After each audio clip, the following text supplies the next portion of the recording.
नमस्कार, स्वदेश न्यूज की खास पेशकश देश प्रदेश में आपका बहुत स्वागत है। मैं हूं आपके साथ ऋषभ राय। आज हम बात करेंगे देश की सबसे बड़ी खबर के साथ ही राज्यों की महत्वपूर्ण खबरों की और जानेंगे कि आज देश के दिल्ली, हरियाणा, पंजाब, हिमाचल प्रदेश, मध्य प्रदेश, छत्तीसगढ़, राजस्थान, महाराष्ट्र, उत्तर प्रदेश, उत्तराखंड के साथ ही अन्य राज्यों की खबरें क्या कुछ रहने वाली हैं। और इन अहम खबरों के लिए हमारे साथ विभिन्न प्रदेशों से हमारे संवाददाता जुड़ेंगे और सबसे पहले हम चलेंगे राजधानी भोपाल, जहां अनिरुद्ध सोनू ने हमारे साथ लाइव जुड़ गए हैं। अनिरुद्ध जी, क्या कुछ बड़ी खबरें आज मध्य प्रदेश से है, राजधानी भोपाल से है, सियासी मिजाज क्या कुछ है, क्या मौसमी पारा है और इसके अलावा क्या कुछ बड़ी खबरें आज की हैं? देखिए, आगामी 2024 के लोकसभा चुनाव के लिए भारतीय जनता पार्टी और कांग्रेस दोनों पार्टियां अपनी कमर कस चुकी हैं। और आज जहां तक बात करें भारतीय जनता पार्टी की, तो भारतीय जनता पार्टी के प्रदेश मुख्यालय भोपाल में एक बड़ी बैठक है और राष्ट्रीय महासचिव सुनील बंसल ये बैठक लेंगे। और आज मध्य प्रदेश के सभी जिलों के जो प्रभारी हैं और महामंत्रियों को इस बैठक में आमंत्रित किया गया है। इसके अलावा बैठक में संगठन से जुड़े लोग भी मौजूद रहेंगे और सुनील बंसल खुद दोपहर 12 बजे के बाद ये बैठक लेंगे और इसमें आगामी लोकसभा चुनाव में पार्टी को किस स्तर पे काम करना है, पार्टी पदाधिकारियों की, प्रभारियों की, महामंत्रियों की उसमें क्या भूमिका रहेगी, बूथ स्तर पे जिस तरह के विधानसभा में पार्टी के वर्कर्स ने काम किया तो लोकसभा में भी उनको कैसा काम करना है, इसके आज वे टिप्स देंगे। और जहां तक बात करें कांग्रेस की, तो कांग्रेस में 25 दिसंबर से लगातार संगठन की बैठकें चल रही हैं। नए प्रदेश अध्यक्ष जीतू पटवारी ये बैठक ले रहे हैं।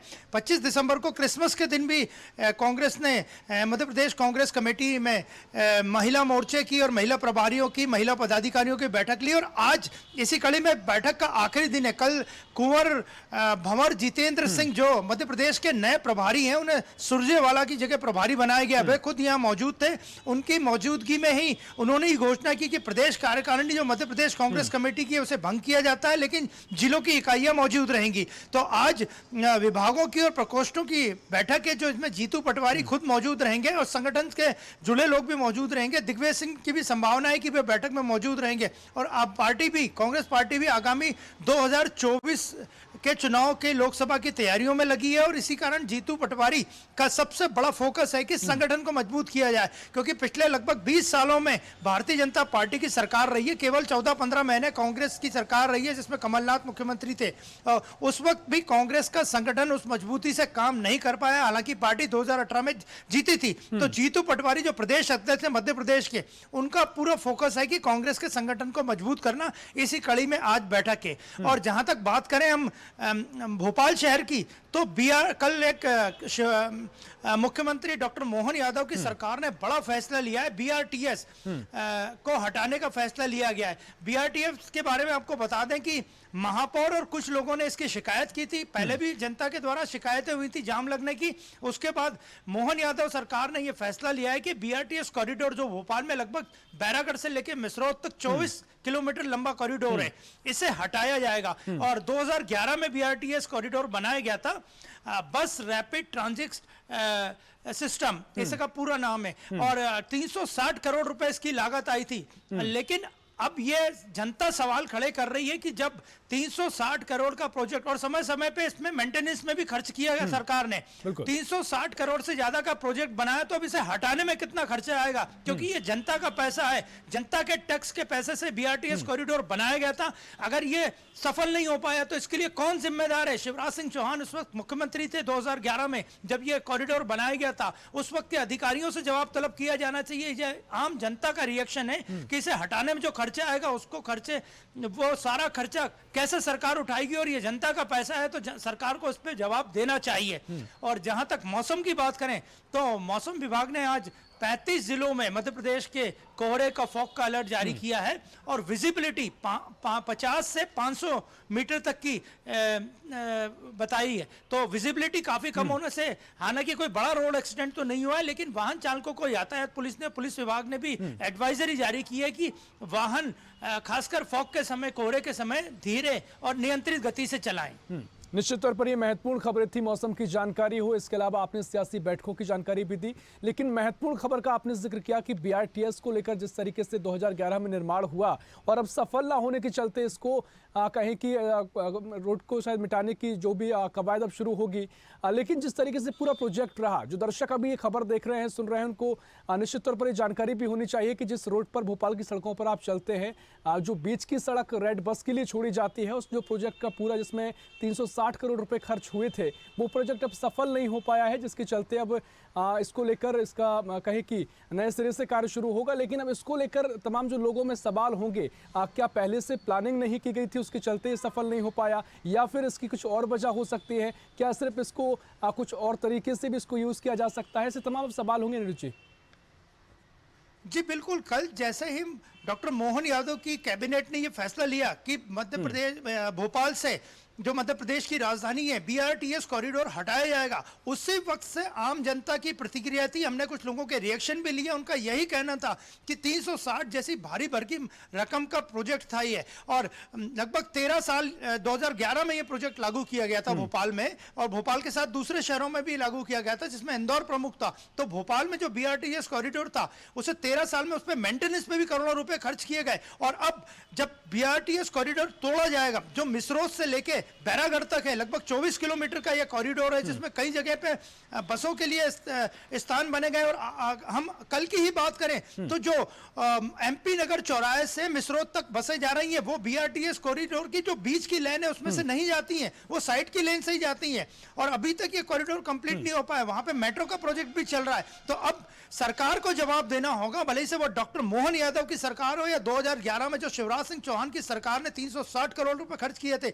अब इस हटाने में, जो बीआरटीएस कॉरिडोर को हटाने में खर्च आएगा, उसे तोड़ने में खर्च आएगा, वो सरकार कैसे भरेगी? और जनता ये जवाब मांगना चाहती है कि इतना बड़ा प्रोजेक्ट जब सफल नहीं होना था, तो उसे बिना सर्वे के, बिना किसी एजेंसी से, बिना जनता की राय लिए कैसे बनाएगा? और इसे सरकार को जवाब देना होगा कि जब ये कॉरिडोर टूटेगा तो उसमें कितना खर्चा आएगा, और ये पैसा कहां से देंगे और कैसे देंगे वो? निश्चित तौर पर काफी ये महत्वपूर्ण सवाल भी हैं। फिलहाल बहुत शुक्रिया आपका तमाम जानकारी साझा करने के लिए। तमाम खबरें भोपाल से थी, सियासी मिजाज को लेकर, मौसमी मिजाज को लेकर, और सीधा चल रहे हैं मुंबई, जहां हमारे सहयोगी राहुल पुजारी हमारे साथ लाइव जुड़ गए हैं। राहुल, क्या कुछ बड़ी खबरें मुंबई से हैं, और बॉलीवुड की क्या कुछ खबरें हैं, महाराष्ट्र की क्या कुछ सियासत में मिजाज देखने को मिल रहा है?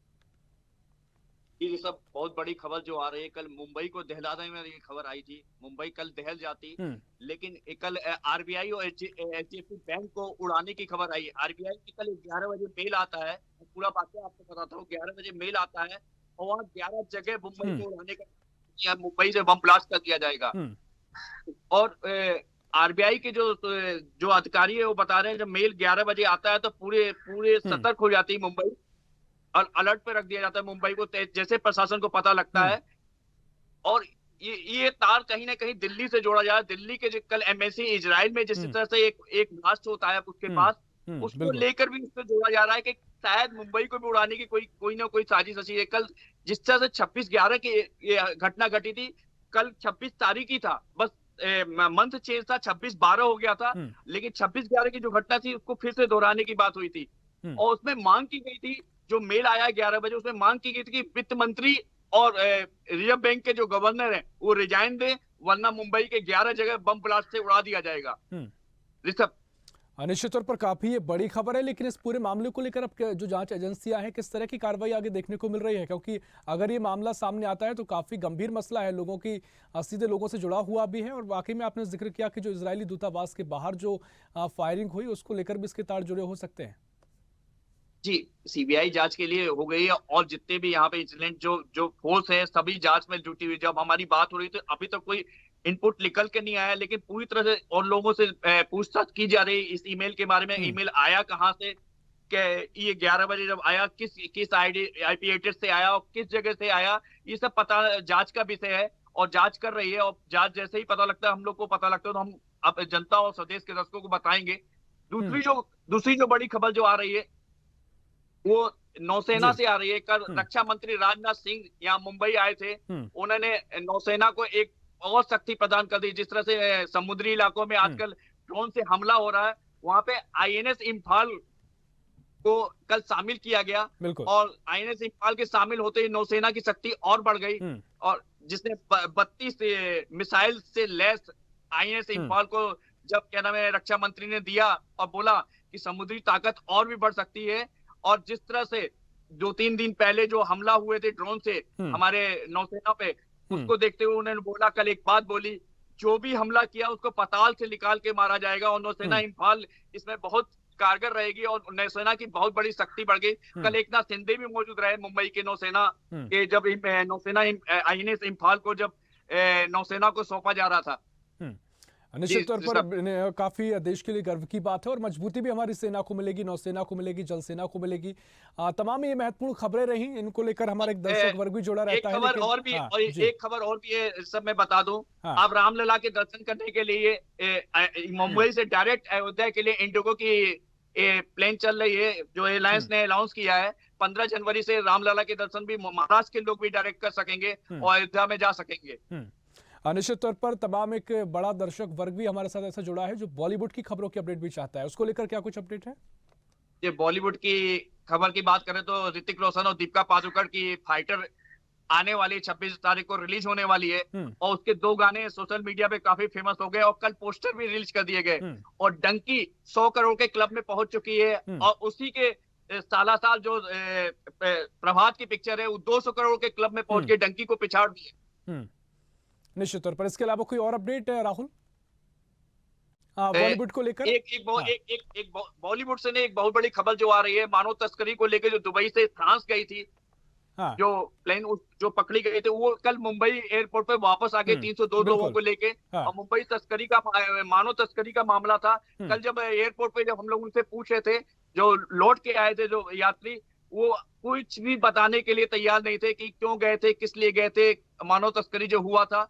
काफी क्वेश्चन करने के बाद, लेकिन जांच का विषय यहाँ पे जांच कर रही है एजेंसियां कि आखिर ये कैसे हुआ। दुबई से फ्रांस के लिए जो मानव तस्करी 302 लोग भारतीय जो गए थे, फिर से फ्रांस में वापस कर दिया, जिसके लिए नरेंद्र मोदी ने थैंक यू भी बोला था फ्रांस के राष्ट्रपति को। तो कल जब मुंबई पे उतरे थे, काफी जो पैसेंजर उतरे, हम लोगों से बात करने की कोशिश, किसी ने भी कोई जवाब नहीं दिया, मुंह छुपा के भागते हुए नजर आए, और इसका जांच का विषय कि मानव तस्करी हुआ कैसे। निश्चित तौर पर ये काफी महत्वपूर्ण खबर भी रही थी और देश भर में चर्चा का विषय भी बनी, क्योंकि एक जो शक के आधार पर इस पूरे प्लान को रोका गया था, प्लेन को रोका गया था, और उसके बाद मानव तस्करी को लेकर भी कुछ खबरें सामने आई थी, लेकिन बाद में शायद ये सब खारिज कर दिया गया कि ऐसा कोई मामला नहीं है, लेकिन जांच उसमें अभी भी जारी है। फिलहाल बहुत शुक्रिया आपको तमाम जानकारी साझा करने के लिए राहुल। तो ये तमाम खबरें महाराष्ट्र से थी, मुंबई से थी, जो हमारे सहयोगी राहुल पुजारी आपसे साझा कर रहे थे। और सीधा चलेंगे इसी बीच लखनऊ, जहां हमारे सहयोगी आदित्य सैनी हमारे साथ लाइव जुड़ गए हैं। आदित्य, क्या कुछ बड़ी खबरें लखनऊ से हैं? उत्तर प्रदेश का सियासी मिजाज क्या कुछ कह रहा है? क्या मौसमी पारा बना हुआ है? लखनऊ की तो राजधानी लखनऊ की सबसे बड़ी खबर की बात करें तो भारतीय जनता पार्टी की आज एक अहम बैठक है प्रदेश कार्यालय पर। इस बैठक को अचानक बुलाया गया और काफी बड़ी बैठक मानी जा रही है, क्योंकि लोकसभा चुनाव नजदीक है। उसको देखते हुए आज भारतीय जनता पार्टी की जो बड़ी बैठक आज प्रदेश कार्यालय में की जाएगी। करीब 11 बजे प्रदेश अध्यक्ष भूपेंद्र चौधरी और सुनील बंसल की अध्यक्षता में ये बैठक बुलाई गई है, और प्रदेश भर के तमाम जिला अध्यक्ष और तमाम पदाधिकारी इसमें मौजूद रहेंगे। देखिए ऋषभ, जिस तरीके से बात कर ले भारतीय जनता पार्टी की, तो कल ही भारतीय जनता पार्टी की एक अहम बैठक थी, जिसमें तमाम कार्यकर्ता, तमाम प्रकोष्ठ पदाधिकारी, तमाम विभागों से लोगों की बैठक बुलाई गई थी। भूपेंद्र चौधरी की अध्यक्षता में ये बैठक की गई थी, और आज तुरंत उसके दूसरे दिन ये बैठक बुलाई गई है। तमाम जिलाध्यक्षों को बुलाया गया है, तमाम पदाधिकारियों को बुलाया गया है। ये अचानक बैठक बुलाई गई और एक अहम बैठक मानी जा रही है लोकसभा चुनाव को लेकर के। लेकिन जिस तरीके से भारतीय जनता पार्टी लगातार सक्रिय है, लगातार तैयारी में लगी हुई है लोकसभा चुनाव की, उसको देखते हुए लग रहा है कि भारतीय जनता पार्टी उत्तर प्रदेश की 80 के 80 सीटों पर अपनी जीत दर्ज करने के लिए पूरी तरीके से तैयार है, पूरी तरीके से तैयारी में लगी हुई है। क्योंकि जिस तरीके से मैं देख रहा हूँ कि सभी वर्गों को साधने में भारतीय जनता पार्टी लगी हुई है। हालांकि विपक्ष भी उसी तैयारी में लगा हुआ है, लेकिन विपक्ष जितनी मजबूती से तैयारी कर रहा है उससे कहीं ज्यादा तेज भारतीय जनता पार्टी तैयारी कर रही है। तो मेरे हिसाब से वाकई में आश्वस्त भी नजर आती है और रणनीति हमेशा से ही सक्रिय नजर आती है, लेकिन अब विपक्ष का भी सवाल है, कई तरीके से उनकी जो एकजुटता को लेकर भी सवाल है। हालांकि खासकर जो कल की खबर में देख रहा था, सपा के नेता स्वामी प्रसाद मौर्य का एक बार फिर बयान सामने आया। काफी विवादित बयान पहले भी उन्होंने दिया और धर्म को लेकर एक बयान फिर देखने को मिला। किस तरीके से इस पे आगे सियासत गर्मा सकती है और फिलहाल क्या कुछ प्रतिक्रिया देखने को मिली है? जी बिल्कुल ऋषभ, मैं आपको बता दूं कि जिस तरीके से अखिलेश यादव ने ब्राह्मण महापंचायत जो अखिलेश यादव ने की थी, उसमें उन्होंने साफ तौर पे कहा था, क्योंकि जो ब्राह्मण महापंचायत में आए हुए लोग थे, उन्होंने साफ तौर पे यह बोला था कि स्वामी प्रसाद मौर्य के जो धर्म विरुद्ध जो विवादित बयान आते हैं, उसको लेकर के कुछ कार्रवाई की जाए। तो उसको लेकर के अखिलेश यादव ने साफ तौर पे ये बोला था कि धर्म विरुद्ध कोई बयानबाजी नहीं होगी, किसी धर्म के बारे में कुछ नहीं बोला जाएगा, इस पर हम साफ तौर पर रोक लगाएंगे। उसी बीच जब ये स्वामी प्रसाद मौर्य का बयान आता है, एक बार फिर से विवादित बयान आता है, तो उसको लेकर के कहीं ना कहीं मैं कल भारतीय जनता पार्टी गया था, तो भारतीय जनता पार्टी के जो प्रदेश में प्रवक्ता, उनका साफ तौर पर कहना था कि स्वामी प्रसाद मौर्य का जो है मानसिक संतुलन बिगड़ गया है। ऐसे अलग अलग तरीके के बयान आ रहे सामने। लेकिन आपको एक बात बता दूं कि स्वामी प्रसाद मौर्य जिस तरीके से बयान देते, कहीं ना कहीं देखा जाए तो इसमें सियासत काफी गर्म हो जाएगी, क्योंकि लगातार जो पक्षी बात के पक्ष तो उस तरीके से ध्यान नहीं देता, लेकिन अदर जो अलग के जो विपक्षी दल है वो ज्यादा चीजों पर ध्यान देते हैं। कहीं ना कहीं देखा जाए इसको एक बड़ा मुद्दा भी बना सकते हैं। निश्चित तौर पर सियासत इस पर गर्मा सकती है। और जहां तक मैं देख पा रहा हूँ, शायद आपके पीछे कोहरा भी नजर आ रहा है, यानी ठंड का पारा भी यहाँ पर लुढ़क रहा है।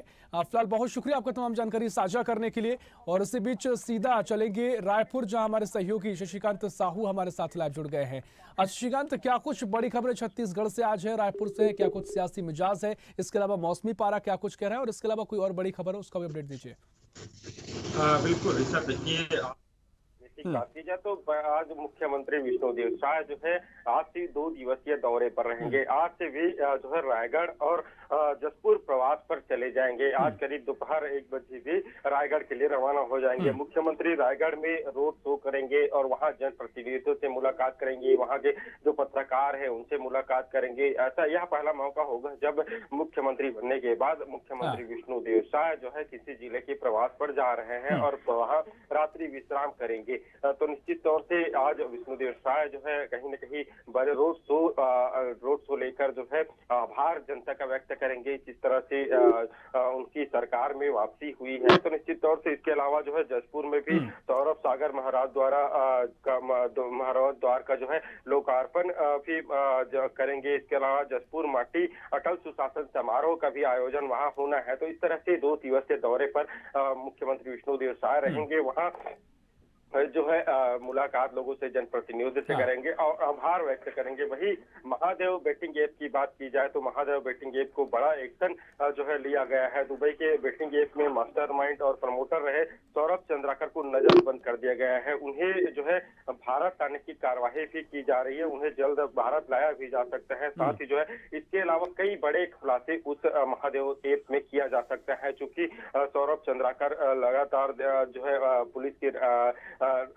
पुलिस के गिरफ्तार करने की कोशिश कर रहे थे, उनके नजर में थे, लेकिन फिलहाल उन्हें गिरफ्तार कर लिया और भारत लाने की तैयारी की जा रही है। वही अब जो है कल मुख्यमंत्री विष्णुदेव साय ने एक बड़ी घोषणा की है। जो राज्य के गरीब परिवार है उन्हें नए साल से पूरे 5 साल तक जो है फ्री में चावल दिया जाएगा। राज्य में करीब 67,92,153 राशन कार्ड जो कार्डधारी है उन परिवारों को फ्री में जो है राशन दिया जाएगा। इसके लिए सभी खाद्य विभाग ने सभी कलेक्टरों को आदेश भी जारी कर दिया है। वही मंत्रिमंडल की बात की जाए तो मंत्रिमंडल का शपथ ग्रहण समारोह तो हो गया है, लेकिन अभी तक विभागों का बंटवारा नहीं हुआ है। इसको लेकर लगातार सियासत प्रदेश में देखने को मिल रही है। हालांकि कयास यह लगाया जा रहा है कि आज जो है मंत्रिमंडल के जो विभाग है उनका विस्तार किया जा सकता है, उनका बंटवारा किया जा सकता है, क्योंकि 13 दिसंबर को मुख्यमंत्री विष्णुदेव साय समेत 2 उप मुख्यमंत्री ने शपथ लिया था। उसके बाद जो है 9 मंत्रियों ने शपथ लिया था, लेकिन अभी तक जो है उनके विभागों का बंटवारा नहीं हुआ है। तो उनके विभागों को बंटवारों को लेकर लगातार चर्चा जारी है। अब कयास यही लगाया जाता है कि आज या कल में उनके विभागों का बंटवारा किया जा सकता है। ये तमाम खबरें थी मध्य प्रदेश, छत्तीसगढ़, उत्तर प्रदेश, महाराष्ट्र और अन्य राज्यों से, जहां हमारे सहयोगी आपस में जुड़े थे और तमाम अपडेट्स आपको साझा की है। चाहे सियासी मिजाज हो, मौसमी पारा हो, तमाम अपडेट्स थी जो आज की बड़ी खबर थी। फिलहाल के लिए इस खास पेशकश में इतना ही। देश प्रदेश की और भी खबरों के लिए देखते रहिए स्वदेश न्यूज। सबसे पहले देश।